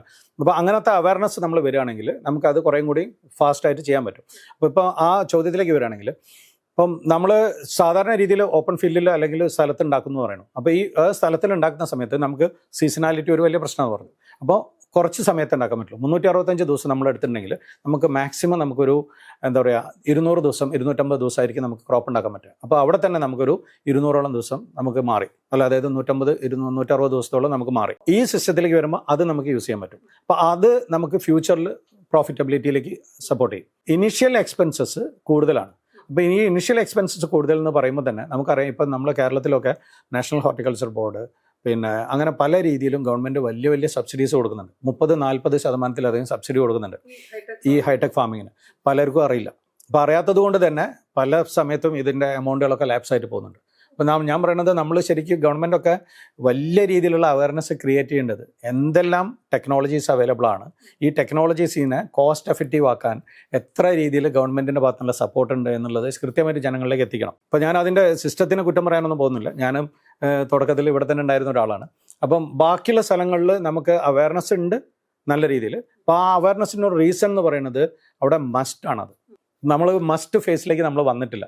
നമുക്ക് ഇപ്പോഴും നമുക്ക് അല്ലാതെ തന്നെ തമിഴ്നാട്ടിൽ നിന്നും അവിടെ നിന്നും ഇവിടുന്നൊക്കെ ക്രോപ്പ് വരുന്നുണ്ട്, ടൊമാറ്റോ വെജിറ്റബിൾസ് ഒക്കെ വരുന്നുണ്ട്. അപ്പോൾ അതുകൊണ്ട് നമ്മൾ അതിനെങ്ങനെ എൻജോയ് ചെയ്ത് പോയിക്കൊണ്ടിരിക്കുകയാണ്. ബാക്കിയുള്ള സ്ഥലങ്ങളിൽ എസ്പെഷ്യലി പോസ്റ്റ് കോവിഡ് അവരെല്ലാ രാജ്യങ്ങളും മനസ്സിലാക്കി നമുക്ക് ഫുഡ് സസ്റ്റൈനബിലിറ്റി അല്ലെങ്കിൽ ഫുഡ് സെൽഫ് സഫിഷ്യൻസി എന്ന് പറയുന്നത് വളരെ ഇമ്പോർട്ടൻ്റ് ആണെന്ന് അറിയാം. അപ്പോൾ അതുകൊണ്ട് തന്നെ ബാക്കിയുള്ള എല്ലാ രാജ്യങ്ങളും ഇപ്പം അവരുടെ എല്ലാ രീതിയിലും അവരുടെ ബേസിക് ആയിട്ടുള്ള എല്ലാ ഫോക്കസും ഫുഡിൻ്റെ കാര്യങ്ങളിലേക്ക് മാറ്റി. നമുക്കും അത് വേണം. നമുക്കിപ്പോൾ മനസ്സിലാവാത്തതെന്ന് വെച്ചാൽ, ഞാൻ നേരത്തെ പറഞ്ഞ പോലെ നമ്മളിൽ we have enough resource currently. അപ്പോൾ അതുകൊണ്ട് അതിൻ്റെ ഒരു റീസണാണ്. അപ്പം ഇതെല്ലാം നമ്മളെ നോക്കുകയാണെങ്കിൽ ഈ ഒരു സാധാരണ രീതിയിൽ ഒരു നിയർ ഫ്യൂച്ചർ ഒരു 4-5 കൊല്ലത്തിൻ്റെ ഉള്ളിൽ നല്ലൊരു അവയർനെസ് കൊടുക്കുക. അതുപോലെ സ്കെയിലബിലിറ്റി നോക്കുക. കാരണം ഇപ്പം നമ്മൾ ഒരു 1-2 ഫാമർ ചെയ്യുന്നതിന് പകരം ഒരു 10-50 ഫാമർ ഒരുമിച്ച് ചെയ്യുകയാണെങ്കിൽ കമ്പനികൾക്കും പ്രൈസ് കുറയ്ക്കാൻ പറ്റും. ഇപ്പോൾ നമ്മൾ ഗ്രീൻ ഹൗസ് എടുക്കുകയാണെങ്കിൽ ഇപ്പം മിഡിൽ ഈസ്റ്റിൽ തന്നെ ഗ്രീൻ ഹൗസ് ഒക്കെ ആദ്യം തുടക്കത്തിൽ ഭയങ്കര എക്സ്പെൻസീവ് ആയിരുന്നു. ഇപ്പോൾ ഓരോ കൊല്ലം കൂടുന്നവരും കോമ്പറ്റീഷൻ കൂടി, സ്കെയിലബിലിറ്റി കൂടി. അപ്പോൾ അവർക്കൊക്കെ പലർക്കും വലിയ ഓർഡേഴ്സ് കിട്ടാൻ തുടങ്ങി. അപ്പോൾ അവർ അത് ഇവിടുന്ന് കൊണ്ടുവരുമ്പോൾ നല്ല രീതിയിൽ പ്രൈസ് കുറയാൻ തുടങ്ങി. അപ്പോൾ ഗ്രീൻ ഹൗസ് ഒക്കെ അവിടെ നല്ല പ്രൈസ് കുറയാൻ തുടങ്ങി. അപ്പോൾ ഈ ടെക്നോളജീസ് അഫോർഡബിൾ ആവുന്നത് ഒന്ന് സ്കെയിലബിലിറ്റിൻ്റെ ബേസിലാണ്, രണ്ട് അതിൻ്റെ നീഡാണ്. ഇത് രണ്ടും കേരളത്തിൽ വരുന്ന സമയത്ത് നമ്മുടെ എല്ലാ കർഷകർക്കും ഇതൊരു അഫോർഡബിൾ ആയിട്ടുള്ള ഒരു ഇതിലേക്ക് മാറും. കാരണം നമ്മുടെ കാലഘട്ടത്തിൻ്റെ ഒരു മാറ്റമാണത്. അത് ചെയ്തേ പറ്റും. നമ്മളതിൽ ഫാമിന് ലാൻഡ് ഇല്ലാതെ വരും, പിന്നെ നമുക്ക് കൾട്ടിവേബിൾ ലാൻഡ് ഇല്ല. അങ്ങനെ വരുന്ന സമയത്ത് ഇതൊരു മസ്റ്റായിട്ട് മാറും. പിന്നെ ഇതിൽ നിന്ന് കിട്ടുന്ന ഫുഡേ നമുക്ക് അവൈലബിൾ ആയിട്ട് വരുള്ളൂ എന്ന് പറയുമ്പോൾ ഇറ്റ് ബിക്കംസ് പ്രോഫിറ്റബിൾ. അപ്പോൾ ആ രീതിയിലേക്ക് ഇത് മാറി വരും. നമുക്ക് ഒരു വീട്ടിലേക്കുള്ളത് പോലും ചെയ്യാവുന്നതാണ്. കാരണം ഇപ്പോൾ നമ്മളെ സംബന്ധിച്ചിടത്തോളം 5 പ്ലാന്റ്സ് ചെയ്യുന്ന ചെറിയ കിറ്റുകളുണ്ട് ഹൈഡ്രോപോണിക്സിൻ്റെ. 10 പ്ലാന്റ് ചെയ്യുന്ന കിറ്റുണ്ട്, 10 ലക്ഷം പ്ലാന്റ് ചെയ്യുന്ന കിറ്റുണ്ട്. അപ്പോൾ നമുക്ക് ഏത് രീതിയിലും ചെയ്യാൻ പറ്റും. ഒരു വീട്ടിലേക്ക് നമ്മുടെ ഡൈനിങ് റൂമിൽ ഒരു ഷെൽഫ് പോലെ വെച്ചിട്ട് അതിലേക്ക് നമുക്ക് ആവശ്യമായിട്ടുള്ള എല്ലാ വെജിറ്റബിളൊന്നും പറയാൻ പറ്റില്ല. അങ്ങനെ വരുമ്പോൾ ഫുള്ളി ഇൻഡോർ ആകുമ്പോൾ നമുക്ക് അതിൽ ഈ ലെറ്റ്യൂസ് അങ്ങനെയുള്ള കാര്യങ്ങളായിരിക്കും ആദ്യം ചെയ്യാൻ പറ്റുക. പക്ഷേ ക്യാപ്സിക്കം പറ്റും, ടൊമാറ്റോസ് പറ്റും, പക്ഷേ ലിമിറ്റഡ് ആയിരിക്കാം. പക്ഷേ നമ്മളൊരു വീട്ടിലേക്ക് അത് മതിയല്ലോ. അവിടെ നമ്മൾ അതിൻ്റെ ഒരു കമേഴ്ഷ്യൽ വാല്യൂ അല്ല നോക്കുന്നത്. നമ്മൾ വീട്ടിലേക്ക് കിട്ടുമോ, we are sure that it is safe. അങ്ങനത്തെ ഒരു പ്രോഡക്റ്റ് നമുക്ക് കിട്ടുന്നത്. അപ്പോൾ അതിന് വേണ്ടിയിട്ട് നമുക്ക് ചെയ്യാൻ പറ്റും. പിന്നീട് നമ്മളെ ടെറസുകൾ ഉപയോഗിക്കാം. നമ്മളെ വീടിൻ്റെ ടെറസ്, അവിടെ നമുക്ക് ഗ്രീൻ ഹൗസ് ചെയ്യാം. ഗ്രീൻ ഹൗസിൽ നമുക്ക് കൂടുതൽ പ്ലാന്റ്സ് ചെയ്യാനുള്ള ഓപ്ഷനായി. അപ്പോൾ അവിടെ നമുക്ക് വാഴ വേണമെങ്കിൽ ചെയ്യാം, എന്ത് വേണമെങ്കിലും ചെയ്യാം. അപ്പോൾ അങ്ങനെ പല പല ക്രോപ്പുകളും ചെയ്യാം. ഇപ്പോൾ നമ്മൾ ഹൈഡ്രോപോണിക്സിലൂടെയൊക്കെ, അതായത് ഈ ഹൈഡ്രോപോണിക്സ് സിസ്റ്റം ഉപയോഗിച്ചിട്ട് വലിയ വലിയ പ്ലാന്റ്സും ട്രീസും അടക്കം നമ്മളിപ്പം വീടുകളുടെയൊക്കെ മുകളിൽ ചെയ്തു തുടങ്ങിയിട്ടുണ്ട്. അപ്പോൾ അതൊക്കെ ചെയ്യാൻ പറ്റുന്നൊരു കാര്യമാണ്. ഏറ്റവും ചെറിയ രീതിയിലുള്ള ഒരു സിംഗിൾ യൂണിറ്റ് വെച്ചിട്ട് ഒരു 10 പ്ലാന്റ് മുതൽ നമുക്ക് എത്ര വലിയ പ്ലാന്റ് വേണമെങ്കിലും ഉണ്ടാക്കാൻ പറ്റും. അപ്പോൾ ഒരു കർഷകനെ സംബന്ധിച്ചിടത്തോളം അതിൻ്റെ കമേഴ്ഷ്യൽ ലെവൽ ഏത് സ്റ്റേജ് മുതൽ എന്നുള്ളതാണ് പ്രശ്നം. അപ്പോൾ അതിന് നമുക്ക് ഏത് ക്രോപ്പ് ചെയ്യുന്നു, എവിടെയാണ് അവരുടെ മാർക്കറ്റ്. ഞാനൊരു എക്സാമ്പിൾ പറയാം. ഇപ്പോൾ നമ്മൾ ഇന്നത്തെ റേറ്റ് എടുക്കുകയാണെങ്കിൽ, എനിക്ക് കൃത്യമായിട്ടുള്ള അല്ല ഞാൻ പറയുന്നത്, ഇന്നത്തെ റേറ്റ് എടുക്കുകയാണെങ്കിൽ ക്യാപ്സിക്കത്തിന് കോഴിക്കോടിൻ്റെ റേറ്റ് ഞാൻ ചെക്ക് ചെയ്തപ്പോൾ കിട്ടിയതാണ്. ഒരു 70 രൂപേൻ്റെ അടുത്ത് വരുന്നുണ്ട് കിലോന്. ഇതേ ക്യാപ്സിക്കം ഇവിടുന്ന് വിട്ടിട്ട് ബാംഗ്ലൂരിലെത്തിയാൽ 170 മുതൽ 200 രൂപ വരെയും എത്തുന്നുണ്ട്. ചില സൂപ്പർ മാർക്കറ്റ്സിൽ 540 രൂപ വരെയും പോകുന്നുണ്ട് കിലോന്. ഇപ്പോൾ നമ്മൾ വിചാരിക്കും സെയിം സാധനമാണ്, ബാംഗ്ലൂരിൽ ഇതിൻ്റെ പ്രൊഡക്ഷൻ ഭയങ്കര ഹൈ ആണ്, ഇവിടെ പ്രൊഡക്ഷൻ വളരെ കുറവാണ്, എന്നിട്ട് നമ്മുടെ പ്രൈസ് ഇതിനേക്കാളും 4 ഇരട്ടി അല്ലെങ്കിൽ 3 ഇരട്ടി ഉണ്ട് ബാംഗ്ലൂരിൽ. അതിൻ്റെ റീസൺ എന്താണെന്ന് വെച്ചാൽ അവയർനെസ് ഇല്ലായ്മയാണ്. നമുക്കിവിടെ ക്യാപ്സിക്കം എന്തിനു യൂസ് ചെയ്യണമെന്ന് നമുക്ക് ആർക്കും അറിയില്ല. അപ്പോൾ ക്യാപ്സിക്കത്തിൻ്റെ ന്യൂട്രിയൻ വാല്യൂ എന്താണെന്ന് നമുക്കറിയില്ല. അപ്പോൾ അതുകൊണ്ട് തന്നെ നമുക്ക് ആ അവയർനെസ് ഇല്ലാത്തതുകൊണ്ട് നമുക്ക് ക്യാപ്സിക്കം വേണ്ട. അപ്പോൾ ഡിമാൻഡ് ഇല്ല. അപ്പോൾ ഡിമാൻഡ് ഇല്ലാത്തൊരു സാധനത്തിന് പ്രൈസ് ഇല്ല. ഇതേ സാധനം നമ്മൾ ഇവിടുന്ന് ബാംഗ്ലൂരിലെത്തുമ്പോൾ, ബാംഗ്ലൂരിൽ കുറച്ചും കൂടിയും അർബനൈസേഷൻ ഭയങ്കരമായിട്ട് വന്നതുകൊണ്ട് തന്നെ അവിടെ എല്ലാ സ്ഥലത്തു നിന്നുള്ള ആൾക്കാർ വരുന്നുണ്ട്. പലരും പുറത്ത് പോയിട്ട് തിരിച്ചു വരുന്ന ആൾക്കാരാണ്. അപ്പോൾ അവർക്ക് ആ അവയർനെസ് ഉണ്ട്, അതായത് ക്യാപ്സിക്കത്തിൻ്റെ അഡ്വാൻറ്റേജ്, അതിനുള്ള ഗുണങ്ങൾ അറിയാം. അപ്പോൾ അതുകൊണ്ട് തന്നെ they are ready to pay. അപ്പോൾ അതുകൊണ്ട് അവിടെ നമുക്ക് നല്ല മാർക്കറ്റ് ഉണ്ട്, നല്ല പ്രൈസ് ഉണ്ട്. പക്ഷേ നമ്മൾ കേരളത്തിൽ പ്രൊഡ്യൂസ് ചെയ്യുന്നതിൻ്റെ എത്രയോ മൾട്ടിപ്പിൾ ടൈംസ് ആണ് അവിടെ പ്രൊഡ്യൂസ് ചെയ്യുന്നത്, അത്രയും കൂടുതലുണ്ട്. അപ്പം ഡിമാൻഡ്, അതായത് പ്രൈസ് കൂടുമ്പോൾ അല്ലെങ്കിൽ പ്രൊഡക്ഷൻ കൂടുമ്പോൾ ഡിമാൻഡ് കുറയും എന്ന് പറയുന്ന ഒരു കൺസെപ്റ്റ് ഇവിടെ ഇല്ല.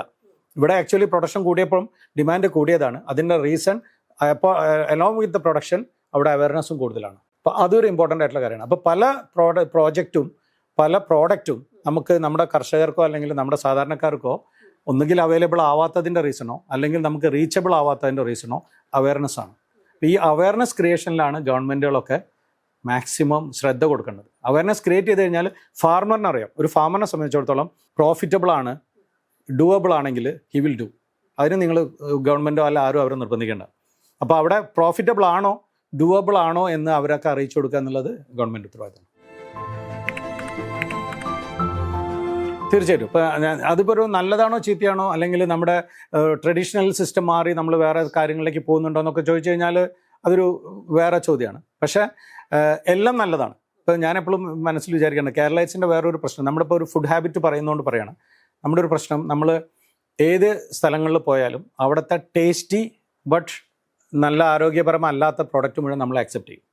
കാരണം നമ്മൾ always V are going behind taste, Keralites. ബാക്കിയുള്ള രാജ്യങ്ങളിലൊക്കെ എന്താണെന്ന് വെച്ചാൽ അവർ ഓരോ രാജ്യത്ത് പോകുമ്പോൾ അവിടുത്തെ ഹെൽത്തി ഫുഡിനെയാണ് അവരെടുക്കുന്നത്. നമ്മൾ നേരെ തിരിച്ച് എല്ലാ രാജ്യത്ത് പോയാലും അവിടുത്തെ ഏറ്റവും ടേസ്റ്റി ബട്ട് അൺഹെൽത്തി ആയിട്ടുള്ള ഫുഡിനെ നമ്മൾ കോപ്പി ചെയ്യും. അപ്പോൾ നമുക്ക് ഇവിടെ കേരളത്തിൽ വരുന്നിരിക്കുന്ന പുതിയ ഫുഡ് ഹാബിറ്റ്, നമ്മുടെ കൾച്ചറുകൾ, ഇപ്പോൾ പുതുതായിട്ട് വരുന്ന ഹോട്ടലുകളും ഒക്കെ നോക്കിയാൽ നമുക്കറിയാം ഓരോ രാജ്യത്ത് പോയിട്ട് അവിടുത്തെ ഏറ്റവും ടേസ്റ്റി ആൻഡ് നോൺ ഹെൽത്തി ആയിട്ടുള്ള ഫുഡാണ് നമ്മൾ അക്സെപ്റ്റ് ചെയ്തിരിക്കുന്നത്. അപ്പോൾ ആ ഒരു സിസ്റ്റം മാറിയിട്ട് നമുക്ക് ഇതേപോലെ ഈ ക്യാപ്സിക്കവും കാര്യങ്ങളൊക്കെ വന്നാൽ, ഇപ്പോൾ ക്യാപ്സിക്കം, ലെറ്റസ്, സ്ട്രോബെറി, ബ്ലൂബെറി ഒക്കെ നമുക്ക് ഹാർട്ടിന് ഭയങ്കര അഡ്വാൻറ്റേജ് ആയിട്ടുള്ള. അപ്പോൾ ഇതിൻ്റെ എല്ലാം ഗുണങ്ങൾ മനസ്സിലാക്കിയിട്ട് നമ്മളത് ചെയ്ത് കഴിഞ്ഞാൽ നമ്മുടെ ട്രഡീഷണൽ ആയിട്ടുള്ള സാധനങ്ങൾ പോകണമെന്ന് പറയുന്നില്ല, ട്രഡീഷണലായ സാധനങ്ങൾ മാക്സിമം പ്രൊഡ്യൂസ് ചെയ്യാം, ഇത് നമുക്ക് കോംപ്ലിമെൻ്ററി ആയിട്ട് ഉപയോഗിക്കുക. അങ്ങനെ വന്നു കഴിഞ്ഞിട്ടുണ്ടെങ്കിൽ നമ്മുടെ ടോട്ടൽ ഫുഡ് ബാലൻസ് നല്ല രീതിയിൽ വരും. അപ്പോൾ അതിനുള്ളൊരു ചാൻസാണ്. പക്ഷേ അത് പൊതുവേ നമ്മൾ കേരളൈറ്റ്സ് അക്കാര്യത്തിൽ വളരെ ബാക്കിലാണ്. ഓരോ സ്ഥലത്തും നമുക്ക് മണ്ണിന് പ്രത്യേകതകളുണ്ടായിരുന്നു. അപ്പോൾ ഓരോ ക്രോപ്പിന് ആ പ്രത്യേകതകൾ ആവശ്യമാണ്. അപ്പോൾ നമ്മൾ ഒരിക്കലും ഒരു പ്ലാന്റിനെ നമ്മൾ, അതായത് ഇപ്പോൾ ഒരു ടൊമാറ്റോയ്ക്ക് കൊടുക്കുന്നതോ അല്ലെങ്കിൽ അതിൽ തന്നെ ബീഫ് ടൊമാറ്റോയ്ക്കോ കൊടുക്കുന്നതോ അല്ലെങ്കിൽ മറ്റേ എന്താ പറയുക, നമ്മുടെ ചെറിയ ടൊമാറ്റോയ്ക്ക് കൊടുക്കുന്ന അതേ ഇതായിരിക്കില്ല നമ്മളൊരു ബഞ്ച് ടൊമാറ്റോയ്ക്ക് കൊടുക്കുക. അപ്പോൾ ഓരോ ക്രോപ്പിനും ബേസ് ചെയ്തിട്ട് ആ ക്രോപ്പിന് എന്ത് ന്യൂട്രിയൻ റിക്വയർമെൻ്റ് ആണ് വേണ്ടത് എന്ന് മനസ്സിലാക്കിയിട്ട് അതാണ് നമ്മൾ ആഡ് ചെയ്യുന്നത്. അപ്പോൾ നമുക്ക് ഇപ്പം കോഴിക്കോടിൻ്റെ മണ്ണിൻ്റെ സ്വഭാവം, ഇവിടെ നമുക്ക് റെഡ് സോയിലാണ്. ഈ റെഡ് സോയിലുള്ള മണ്ണിൻ്റെ സ്വഭാവത്തിൽ വളരുന്ന ഒരു ക്രോപ്പിന് അതിൻ്റെ എന്തെല്ലാം ന്യൂട്രിയൻസ് ആണ് ആവശ്യം എന്ന് നമ്മൾ നോക്കും, അതായിരിക്കും നമ്മൾ സപ്ലൈ ചെയ്യുക. അതേ സ്ഥാനത്ത് നമ്മൾ തൃശ്ശൂർ ഭാഗത്തേക്കോ അല്ലെങ്കിൽ നമ്മുടെ എന്താ പറയുക കൊടുങ്ങല്ലൂർ ഭാഗത്തേക്ക് പോയിട്ടുണ്ടെങ്കിൽ അവിടെ മണലാണ്. അപ്പോൾ അവിടെ വളരുന്ന ഒരു ക്രോപ്പിന് അവിടെ എന്താണ് ആവശ്യം എന്ന് ചോദിച്ചാൽ ആ ക്രോപ്പിനെ നമ്മൾ ഇതിൽ വളർത്തുകയാണെങ്കിൽ ആ ഒരു സാധനമായിരിക്കും നമ്മൾ കൊടുക്കുക. അപ്പം ഒരു പ്ലാന്റിനെ മനസ്സിലാക്കിയിട്ട് ആ പ്ലാന്റിൻ്റെ റിക്വയർമെൻറ്റ് എന്താണെന്ന് മനസ്സിലാക്കിയിട്ട് കൃത്യമായിട്ട് കൊടുക്കുക. അങ്ങനെ കൊടുക്കുമ്പോൾ നമുക്ക് ഏത് സ്ഥലത്ത് ഗ്രോ ചെയ്യുന്ന പ്ലാന്റിൻ്റെയും ആ ഒരു ജിയോ ടാഗിങ് ഒക്കെ ഇല്ലേ, അതിൻ്റെ ആ ഒരു ക്വാളിറ്റി നമുക്ക് ഇവിടെ ക്രിയേറ്റ് ചെയ്യാൻ പറ്റും. അങ്ങനെ ചെയ്യാം. ഇതൊരു ആർട്ടും കൂടിയാണ്.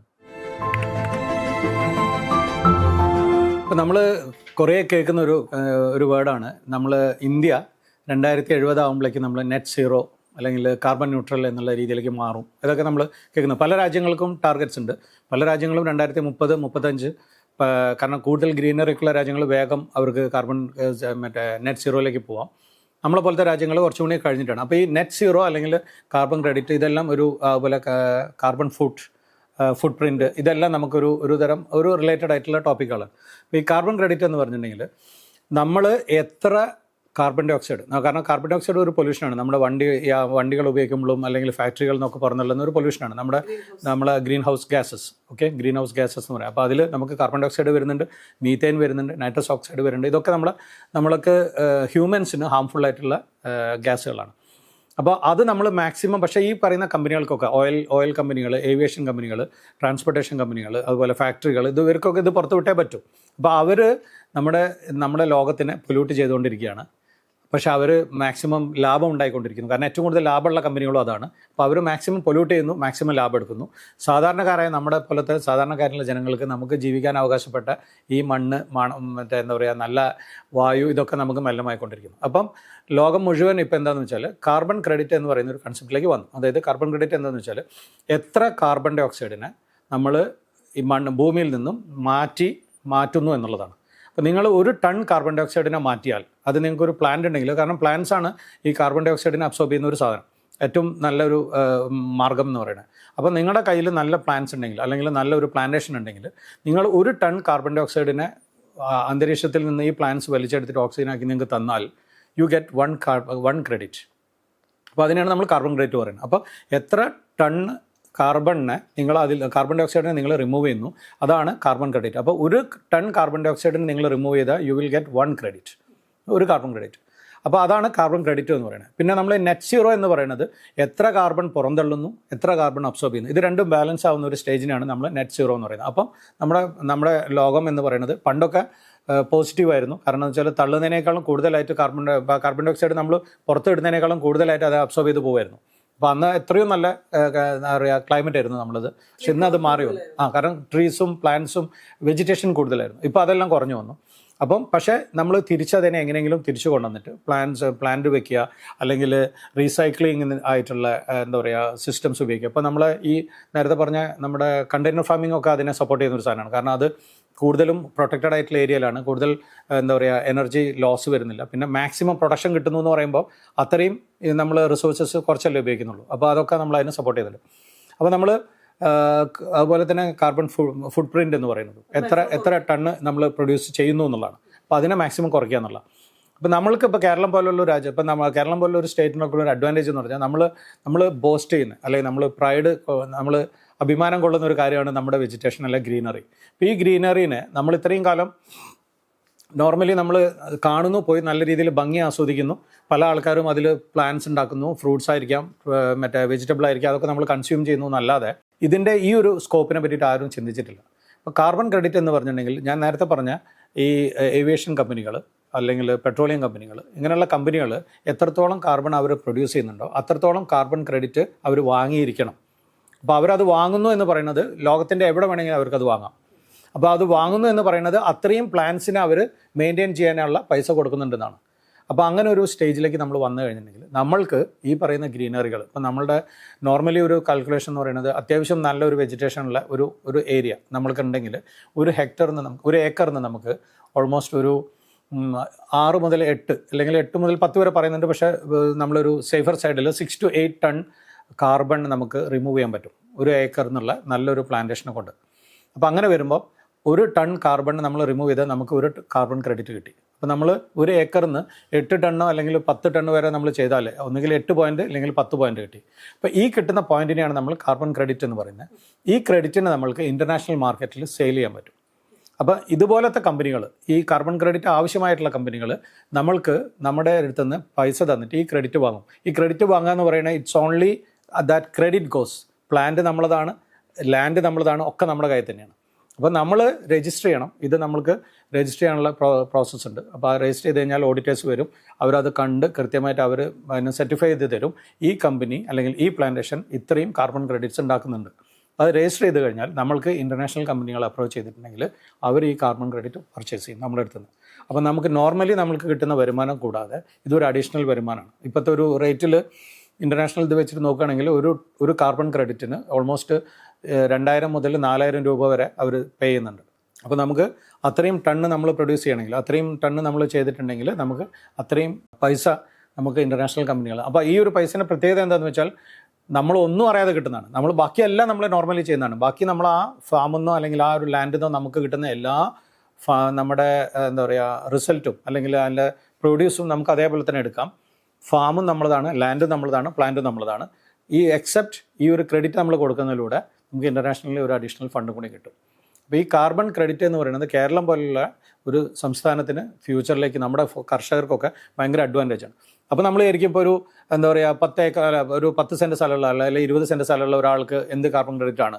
അത്രയും കാർബൺ ക്രെഡിറ്റ് ഒന്നും ചെയ്യാൻ പറ്റില്ല. കാരണം ഒരു ഏക്കറിന് തന്നെ നമുക്ക് 8 മുതൽ 10 ടണ്ണ് 15 ടണ്ണ് കിട്ടുന്നു എന്ന് പറഞ്ഞാൽ ഒരു 10 സെൻറ്റ് നമുക്ക് എത്ര കിട്ടുമൊന്നുമില്ല. അപ്പോൾ അവിടെയാണ് നമ്മൾക്ക് ഒരുമിച്ച് ചെയ്യുക എന്നുള്ളത്. കുറേ കർഷകർ കൂടിയിട്ട് ചെയ്യുക, അല്ലെങ്കിൽ ഒരു പഞ്ചായത്ത് മൊത്തമായിട്ട് നമുക്ക് കാർബൺ ക്രെഡിറ്റ് സർട്ടിഫൈ ചെയ്യാൻ പറ്റും, അല്ലെങ്കിൽ ഒരു ജില്ല മൊത്തമായിട്ട് നമുക്ക് കാർബൺ ക്രെഡിറ്റ് സർട്ടിഫൈ ചെയ്യാൻ പറ്റും. അപ്പോൾ പഞ്ചായത്ത് ചെയ്യുകയാണെങ്കിൽ നമുക്ക് കർഷകരെ വേർതിരിച്ച് ഓരോരുത്തരുടെ ഓരോരോ ഗ്രൂപ്പായിട്ട് ഡിവൈഡ് ചെയ്ത് ഓരോരോ ഗ്രൂപ്പിൻ്റെ ഇത്ര എന്നുള്ള രീതിയിൽ ചെയ്ത് കഴിഞ്ഞാൽ അതിൽ നിന്ന് കിട്ടുന്ന വരുമാനം നമുക്ക് അവർക്ക് ഡിവൈഡ് ചെയ്ത് കൊടുക്കാൻ പറ്റും. അപ്പം അങ്ങനെ ഒരു കളക്റ്റീവായിട്ടുള്ള ഒരു ഓപ്പറേഷൻസ് നമ്മൾ ചെയ്യുകയാണെങ്കിൽ നമ്മുടെ കേരളത്തിനും വരുന്ന ഭാവിയിൽ വളരെ നല്ല രീതിയിൽ ഒരു അഡീഷണൽ ഇൻകം ഉണ്ടാക്കാൻ പറ്റുന്ന ഒരു കാര്യമാണ് ഈ കാർബൺ ക്രെഡിറ്റ്. പ്രത്യേകിച്ചും ലോകത്തിന് നമ്മൾ ചെയ്യുന്ന ഒരു നന്മയും കൂടിയാണ്.